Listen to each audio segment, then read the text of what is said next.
Nosotros vamos a encontrar ahora entonces esta cuestión histórica en Cristo, que es la posición crítica frente al poder político. Político en el sentido no solo romano, sino también religioso. Y hay que pensar críticamente que este Jesucristo viene a romper los esquemas, ¿sí? Viene a romper los esquemas.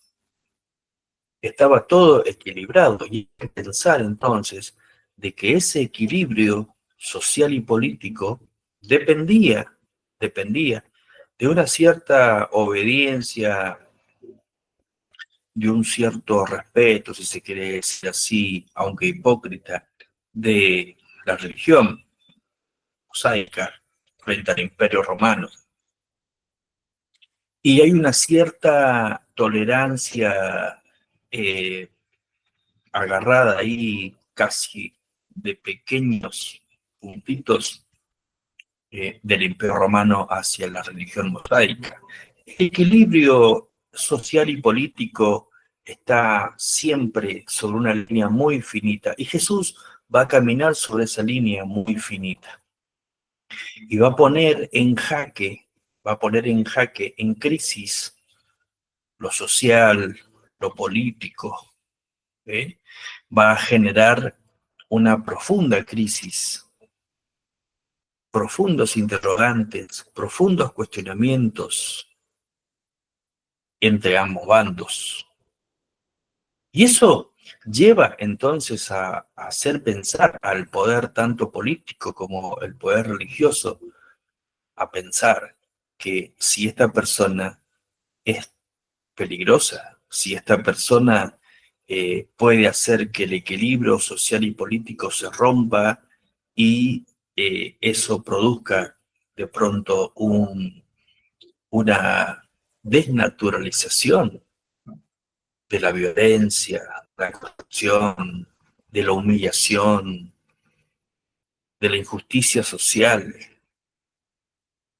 Jesús está frente al Sanedrín, critica al Sanedrín y no lo critica como un sacerdote, como un presbítero, como un obispo, como un catequista, como un maestro de la ley. No, no, lo critica como un hombre más dentro de ese pueblo que se ha comprometido en qué, en decir la verdad. Se ha comprometido en denunciar la injusticia. Se ha comprometido en denunciar la hipocresía religiosa,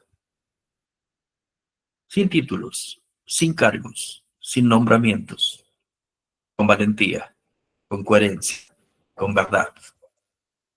Estamos hablando de un hombre, no hablamos de un Dios, hablamos de un hombre concreto, como vos, como yo, como todos los que estamos acá.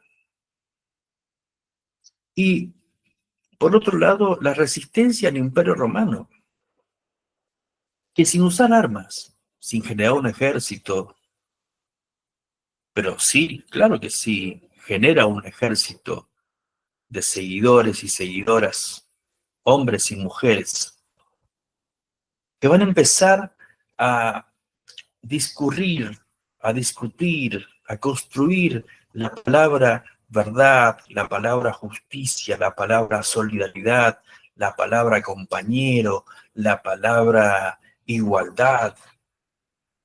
Y las palabras hacen ruido en los sistemas. Y todos sabemos que las palabras son más peligrosas que las mismas balas. Bueno, en aquel entonces, contextualicemos, más peligrosas que las lanzas, que las flechas, que esas espadas filosas. Bueno, Jesús se posiciona frente al poder político, religioso, de una manera absolutamente laical, digámoslo, liberado de toda estructura, liberado de toda normativa, normalidad, legalidad, de toda moral religiosa. Ahí está la peligrosidad de Jesucristo. Porque no tiene nada que perder, nada que perder. Porque cuando uno tiene un cargo, tiene un título, cuando uno tiene un posicionamiento social y político, tiene que pensar en si toma una decisión que el establishment puede llegar a romper su propia zona de confort.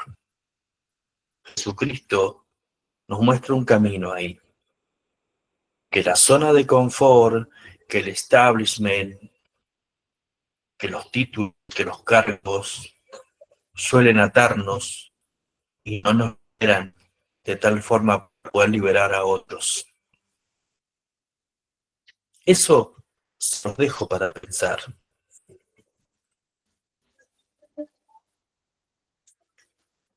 Fíjense que nosotros al hacer la cristología nos vamos a decir lo siguiente, que no necesitamos una cristología que calme el ansia intelectual. No necesitamos eso.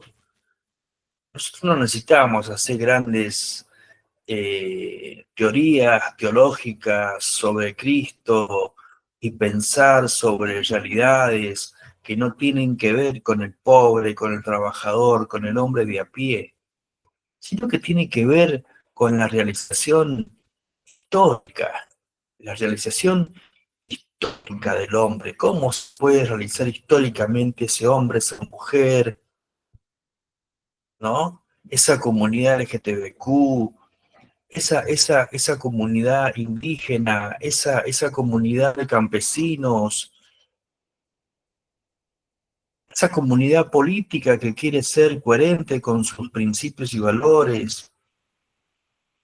Nosotros tenemos que generar esa cristología que genere historicismo, que genere historia en el presente, que genere una acción, una praxis. Eso queremos cuando pensamos en teología. Y más si decimos, pensamos en teología de la liberación. Cuando pensamos en teología de la liberación, no estamos pensando en una teología fundamental para defender la fe desde una apologética, o para poder justificarla desde lo antropológico. No, estamos haciendo una teología de la liberación para generar una praxis que historice el presente de las personas, de nuestros hermanos. Que Cristo esté en la calle, en el corazón, en la acción, en la conciencia, en el pensamiento de las personas. Por eso hablamos de Cristo histórico. Por eso no es para hacer historia, no somos historiadores, no somos científicos de la historia. Nos interesa que Cristo sea histórico. ¿Histórico? ¿Para qué? Para que en la calle se vea ese logos histórico que transita en las mentes humanas. Tenemos que decidir entonces si queremos un logo especulativo, idealista, o queremos un logo histórico, transformador, revolucionario.